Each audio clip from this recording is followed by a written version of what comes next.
வணக்கம். உண்மையான பக்தன் யார்? நம்ம எல்லாரும் ஒரு இறை வழிபாடுல ஆன்மீகத்துல இருக்கலாம். நான் அம்பாளுடைய பரம பக்தன், நான் முருகனுடைய பக்தன், நான் சிவனோட பக்தன் நம்ம சொல்லிக்கலாம். ஆனா உண்மையான பக்தனுக்கு சில குவாலிட்டி இருக்கு. நம்ம கடவுள் வழிபாடு பண்றோம், ஒரு ஆன்மீகத்துல இருக்கோம், அதை ஒரு சம்பிரதாயமா பண்றோம். இறைவன் மேல உண்மையான பக்தன் என்பது ஒரு பரிபூர்ண சரணாகதி அடைந்தவன் தான் உண்மையான பக்தன். சரணாகதி அடைஞ்சவனுக்கும் சரணாகதி அடையாதவனுக்கும் ரெண்டு டிஃப்ரெண்ட் இருக்கு. நம்ம என்ன பண்ணுவோம், சிவபெருமானை நல்லா கும்பிடுறோம்னு வச்சுக்கோங்களேன்.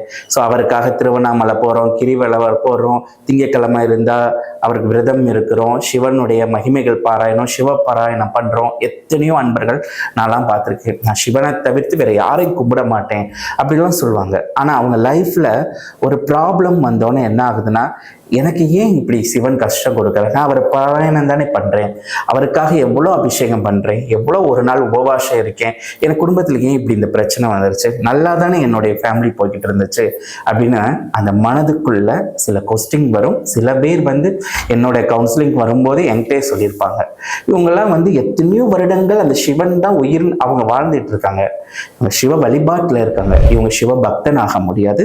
சிவபக்தன் அப்படிங்கிறதுக்கு ஒரு அடையாளம் இருக்கு. சிவபக்தனை இறைவனுடைய உண்மையான பக்தன் அப்படின்னா பிரச்சனைகள் வரும்போது துவள மாட்டாங்க.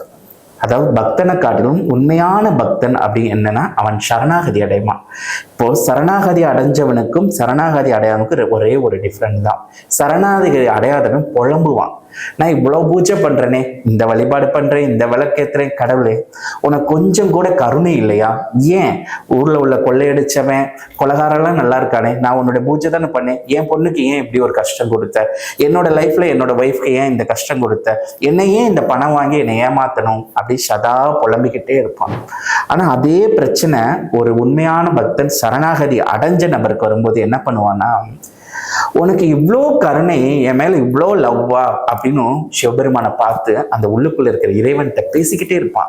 சரி, எனக்கு பரவாயில்ல, பொண்ணுக்கு ஒரு பிரச்சனை கொடுத்தாலும் சப்போர்ட் பண்ற அளவுக்கு எனக்கு ஃபினான்ஸ் ரீதியாக கொடுத்துருக்க, என் மனைவிக்கு இவ்வளோ பெரிய நோய்கள் கொடுத்தாலும் அதை ட்ரீட்மெண்ட் அளவுக்கு பணம் இருக்கு, மாரல் சப்போர்ட் பண்ண எங்களுக்கு எல்லா நபர்களும் வராங்க, எனக்கு இந்த சூழ்நிலைகள்லாம் கொடுத்துருக்க, பெரிய ஒரு விபத்துல இருந்து இந்த சின்ன விபத்து மூலமா எங்களை காப்பாத்திட்ட, உன்னோட கருணை அளப்பரியது, என் மேல இவ்வளோ பார்த்து பார்த்து செய்றியே, நான் என்ன ஜென்மால என்ன கர்மா பண்ணேன்னு எனக்கு தெரியாது, ஆனா இந்த ஜென்மால அந்த அனுபவிக்குங்கிற பிராப்தம், ஆனா அவ்வளோ பெரிய கர்மாவை நீ சின்ன கர்மா மாத்தி கொடுத்துருக்கே, உன்னோட கருணை கருணை கருணைன்னு லைஃப்ல நடக்கக்கூடிய ஒவ்வொரு நிகழ்வுகளும் சொல்லுவாங்க. இதுதான் ஒரு சரணாகதி அடைஞ்ச நபருக்கும் சரணாகதி அடையாத நபருக்கும் இருக்கக்கூடிய வித்தியாசம். ஒரு உண்மையான பக்தன், உண்மையான ஒரு சரணாகதிங்கிறதுக்கு நம்ம உதாரணமா பகவான் ராமகிருஷ்ணரை எடுத்துக்கலாம். அவர் ரொம்ப எல்லா பக்தர்களுக்கும் அற்புதம் பண்ணார். அவருடைய ஒரு தீட்சையால விவேகானந்தருக்கு எவ்வளோ பெரிய ஞானங்களும் எவ்வளோ பெரிய ஒரு நிலைகளும் கிடைச்சிருக்கு, நம்ம எல்லாருக்கும் தெரியும்.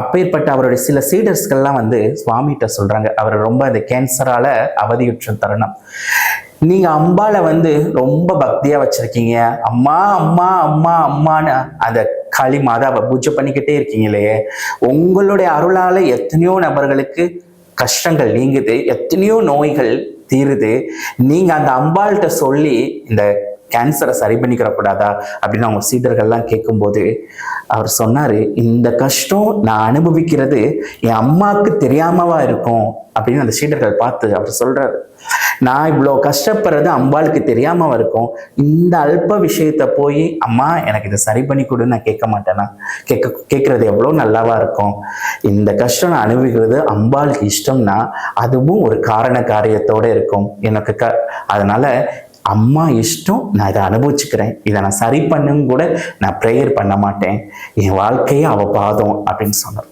அதுதான் பக்தி. அந்த அளவுக்கு ஒரு பக்தி இருக்கும்போது ஒரு உண்மையான பக்தன். நம்மளுக்கு இன்னைக்கு என்ன பண்றோம், ஒரு சின்ன பிரச்சனை, யார்கிட்டயும் ஒரு 5000 ரூபாய் கொடுத்துருக்கு வரலைன்னா கூட அவ்வளோ ஒரு ஸ்ட்ரெஸ் ஆகுறோம்.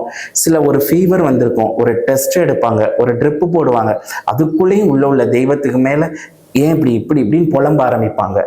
உண்மையிலே சரணம் அடைஞ்சிட்டோம்னா என் வாழ்க்கையில அவர்கிட்ட ஒப்படைக்கணும். என் லைஃப்ல A to Z நீ தான். என் வாழ்க்கையில எல்லா விதமான நல்லது நடக்குதோ கெட்டது நடக்குதோ எல்லாம் நீ பார்த்துக்கோ அப்படின்னு சொல்லி அந்த மனசார சரணாகதி அடைஞ்சவன் தான் உண்மையான பக்தன். லைஃப்ல எது நடந்தாலும் இறைவனை குறை சொல்லவே மாட்டான். எல்லாம் உன்னோட கருணை, உனக்கு தெரிஞ்சுதானே என் விஷயத்துல நடக்குது. ஏன்னா அவருக்கு தெரியாம ஒரு விஷயம் நம்ம லைஃப்ல நடக்க முடியுமா? அதை மீறி ஒரு லைஃப்ல நம்ம நடக்குதுன்னா அதுக்கு ஒரு காரியம் இருக்கும். அதெல்லாம் நம்ம அவருடைய பக்தி செலுத்த அது வரும். ஸோ உண்மையான பக்திகள் இருக்கும்போது என்ன ஆகும்னா நமக்கு சில விதங்கள்ல கர்மாக்கள்ல அந்த பிரச்சனைகளை ஃபேஸ் பண்ணாலும் அந்த மனது ரொம்ப தைரியமா இருக்கும். ஏன்னா நம்மளை அந்த அம்மா பார்த்துக்கிட்டு இருக்காரு, நம்ம அப்பா பார்த்துக்கிட்டு இருக்காரு, நம்மளுக்கு என்ன அப்படின்னு இருக்கும். அந்த நிலையில இருக்கும்போது உங்களுடைய எனர்ஜி லெவல் ரொம்ப சக்தி வாய்ந்ததா இருக்கும். அதனால நம்ம எல்லாருமே அந்த உண்மையான பக்தியோட இறைவன்கிட்ட கொடுக்கும்போது வாழ்க்கையில நம்மளுக்குள்ள இருக்கக்கூடிய அமைதி, அந்த பேரான அந்த நிலை ரொம்ப பிரம்மாண்டமா இருக்கும். நம்ம லைஃப்ல உடைஞ்சு போக மாட்டோம். எல்லா சம்பவங்களும் இந்த யுகத்துல நடக்கும்போது கூட நம்ம மனது ரொம்ப சக்தி வாய்ந்த நிலையில இருக்கும். நன்றி. अंतर्यामी